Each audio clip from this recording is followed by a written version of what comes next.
5 దశాబ్దాల వరంగల్ వాసుల నిరీక్షణకు తెరపడింది. కాశీపేటకు integrated rail coach factory మంజూరైంది. Wagon repair ఫ్యాక్టరీని అప్గ్రేడ్ చేస్తూ కేంద్రం ఈ నిర్ణయం తీసుకుంది. వచ్చే ఏడాది ఆగస్టు నాటికి ప్రారంభించేందుకు సన్నాహాలు చేస్తుంది. ఓవర్ హాలింగ్ యూనిట్ నిర్మాణ పనులు ఇప్పటికీ చివరి దశకు చేరుకున్నాయి. సుమారు 5,000 మందికి పైగా రైల్వే ప్రాజెక్టు ఉపాధి కల్పించనుంది. దీనిపై కోచ్ ఫ్యాక్టరీ సాధన సమితి సభ్యులు సంతోషం వ్యక్తం చేస్తున్నారు. తమకు సహకరించిన సీఎం రేవంత్ సర్కార్కు కృతజ్ఞతలు తెలుపుతున్నారు. రైల్వే కోచ్ ఫ్యాక్టరీ కావాలంటూ దశాబ్దాల కాలంగా పార్టీలకు అతీతంగా అఖిలపక్ష ఆధ్వర్యం లోపల స్థానికులు నిరాహార దీక్షలే కాదు ఎన్నో ఏళ్లుగా పోరాటం కూడా చేసిన పరిస్థితి. సో వాళ్ళ పోరాటం ఫలితంగానే ఈ రోజున POH నుండి వ్యాగన్ వీల్ మ్యానుఫ్యాక్చరింగ్ యూనిట్ వరకు కూడా కాజీపేట లోపల ప్రభుత్వం ఇక్కడ ఇచ్చిన పరిస్థితి కనిపిస్తుంది. అసలు గతంలో పోరాటం చేసినటువంటి ఈ నేతలు ఏమంటున్నారో అసలు వాళ్ళ మాటలు తెలుసుకుందాం. చెప్పండి, అసలు ఏం జరిగింది? ఎన్నో ఏళ్లుగా మీరు ఇక్కడ కోచ్ ఫ్యాక్టరీ కావాలన్నారు. అసలు మొదటగా మీ డిమాండ్ ఏముండేది? ప్రస్తుతం ఇప్పుడు POH వచ్చిన తర్వాత కూడా కొంత నిరసన వ్యక్తం చేశారు. ప్రస్తుతానికైతే వ్యాగన్ మ్యానుఫ్యాక్చరింగ్ యూనిట్ ఇస్తామంటూ కూడా కేంద్ర ప్రభుత్వం చెప్తోంది. అసలు దీని గురించి ఏం చెప్తారు మీరు? వాస్తవానికి నా చిన్నతనం నుండి కాజీపేటలో రైల్వే కోచ్ ఫ్యాక్టరీ కావాలనే ఒక డిమాండ్ తోటి అఖిలపక్ష కమిటీ ఏర్పడి మరి గతంలో అన్ని రాజకీయ పార్టీలు జిల్లా వ్యాప్తంగా పెద్ద ఎత్తున ఉద్యమాలు జరిగినాయి. కోచ్ ఫ్యాక్టరీ అనేది ఇవ్వకపోవడం వల్ల కొంత జాప్యం జరిగిందని చెప్పేసి వ్యాగన్ మ్యానుఫ్యాక్చరింగ్ రిపేర్ యూనిట్ ఇవ్వడం జరిగింది. దాని శంకుస్థాపన కోసము ఇక్కడ మేము కాజీపేటలో ఉన్న అన్ని పార్టీల నాయకులు అందరం కలిసి అఖిలపక్ష కమిటీగా ఏర్పడి దానికి కన్వీనర్గా సుంచకృష్ణ గారిని ఏర్పాటు చేసుకొని అందరం కలిసి మేము కాజీపేటలో రిలే నిరాహార దీక్షలు చేయడం జరిగింది. దాని ద్వారా ఇక్కడ ఏదైతే మెట్టు రామలింగేశ్వర ఆలయానికి సంబంధించిన ఆ 54 ఎకరాలు ఉన్నదో దానికి 18 కోట్ల రిలీజ్ చేసి అప్పుడున్నటువంటి కాంగ్రెస్ ప్రభుత్వం మరి వ్యాగన్ ఫ్యాక్టరీ మంజూరు చేయడం జరిగింది.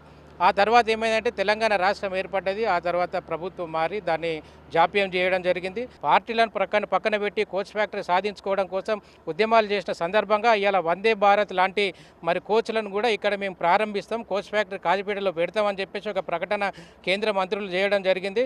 దాన్ని మేము హర్షిస్తూ ఉన్నాం. మొత్తం స్థానికంగా ఉన్నటువంటి అందరి సమస్యలను కూడా కదిలించడం మేమందరం కూడా కాంగ్రెస్ కూడా దీనికి సపోర్ట్ చేసింది. అప్పుడు ఉన్న ప్రభుత్వాలను ఎదిరించడం, కొట్లాడినాం. 18 కోట్లు అప్పటికప్పుడే మేము వేదిక మీద కూర్చోంగా కూడా నిరాదీక్ష కూర్చోంగా కూడా అప్పుడే శాంక్షన్ అయినాయి. అప్పుడే మాకు చాలా సంతోషం అనిపించింది. స్థానికులకు ఉద్యోగాలు ఇవ్వాలని ఇక ఇంకొక ఆవేదన మాకు ఉన్నది. కాబట్టి ఇప్పుడు స్థానికులకు అవకాశం ఎక్కువ శాతం కల్పించాలి.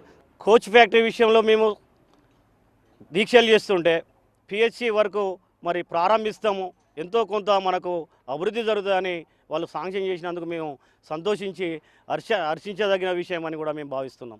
వచ్చిన వ్యాగన్ వర్క్షాప్లో కూడా నిరుద్యోగులకు ముఖ్యంగా ఉమ్మడి వరంగల్ జిల్లా, కరీంనగర్, ఖమ్మం, నల్గొండ జిల్లాల నుండి మీరు తప్పకుండా ఈ నిరుద్యోగ సమస్య పరిష్కారానికి కేంద్ర రాష్ట్ర ప్రభుత్వాలు సన్నాహాలు చేయాలి. ఒకవేళ అటువంటి పరిస్థితి కనుక లేకపోతే తప్పకుండా మళ్ళీ గతంలో ఏ విధంగానైతే ఉద్యమం చేసి స్థానికలో ఫ్యాక్టరీని ఏ విధంగా సాధించుకున్నామో స్థానికులకే ఉద్యోగ అవకాశాలు కావాలన్న ఉద్దేశంతో మరో పోరాటం చేయడానికి కూడా సిద్ధంగా ఉన్నాము. కాజీపేటలో ఫస్ట్ వీళ్ళకి ప్రిఫరెన్స్ ఇవ్వాలి. ఇక్కడ లోకల్లో ఉన్న వాళ్ళందరికీ ఫస్ట్ ఉద్యోగాలు, స్థానికులుగా ఉన్న వాళ్ళకు ఉద్యోగాలు ఇచ్చి ప్రతి వాళ్ళకి వేరే జిల్లాల నుంచి వెళ్ళి ఉద్యోగాల అవకాశం ఇవ్వాలని మేము డిమాండ్ చేస్తున్నాం. స్థల సేకరణ కావాలంటే 470 ఎకరాలు మెట్టు రామలింగేశ్వర ఆలయం కింద అతని పేరు మీద ఉన్నది. ఇప్పుడు 105 ఎకరాలు వీళ్ళు తీసుకున్నారు. మిగతా 300 చిల్లర ఎకరాలు ఇంకా భూమి మిగిలి ఉన్నది. ఆ భూమిని మేము ఈ విధంగా ఎప్పుడైతే ఈ భూమి సేకరణ చేసినలో మిగతా భూమి కూడా ఉన్నది. ఆ విధంగా తీసుకొని కంపెనీలు కట్టనీకి మేము ఇక్కడ ఉన్న ఎంపీలు కృషి చేసి వాళ్ళకు గవర్నమెంట్కు వాళ్ళకు హ్యాండ్ఓవర్ చేయగలరని ఎంపీ గారులకు కూడా కోరుతున్నాము.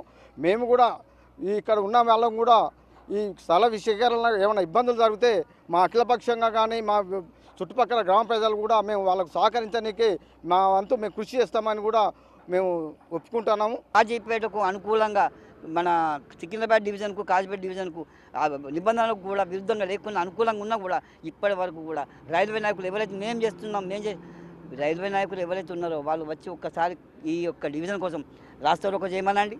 కూడా ఇక్కడి కూలి వాళ్ళు ఎవరైతే ఉన్నారో వాళ్ళని జాయిన్ చేసుకుంటే వాళ్ళకు కూడా ఆ వృత్తి నేర్చుకుంటారు కావచ్చు, వాళ్ళు కూడా చేస్తారు కావచ్చు. కాబట్టి ఇక్కడ నిరుద్యోగులకు కూడా జీవనోపాధి కల్పించాలని మేము అందరం కోరుకుంటున్నాం. స్థానికులకే అవకాశాలు ఇవ్వాలనే ఒక ప్రధాన డిమాండ్తో పాటుగా కాజీపేటను జంక్షన్గా చేయాలంటూ కూడా ప్రధానమైనటువంటి ఒక డివిజన్ ఏర్పాటు అనేటువంటి ఒక డిమాండ్ కూడా తెరపైకి తీసుకొస్తున్న పరిస్థితి. మొత్తంగా కాజీపేట వాసులు, ఓరుగల్ల వాసుల కళ పూర్తిగా నెరవేరడానికి ఒక అఖిలపక్ష నేతల యొక్క ఉద్యమమే ఇక్కడ ప్రధాన కారణమని కూడా చెప్పుకోవచ్చు. వీడియో జర్నలిస్ట్ సంతోష్తో వేణి బిగ్ టీవీ, వరంగల్.